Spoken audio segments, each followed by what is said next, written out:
প্রিয় দর্শক, আসসালামু আলাইকুম। আশা করি সবাই ভালো আছেন।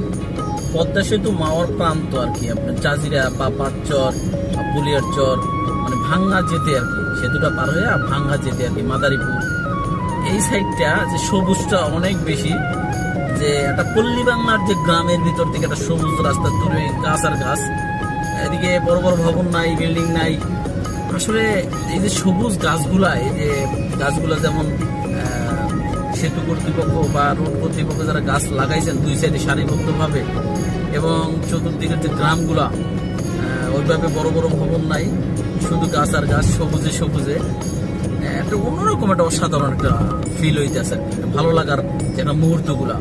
এবারে আসলে না আপনার মনটা একটু ভালো লাগবে আর কি, যে আসলে গ্রিন বা সবুজের ভিতর দিয়ে আপনি গাড়ি চালাচ্ছেন, যে রাস্তায় নাই ধুলাবালু, নাই হরেন, নাই কোনো, আসলে হরেন দিতে হয় না এখানে, গাড়িতে অন্য গাড়িতে আপনি কোনো চাপ দিবে না, বা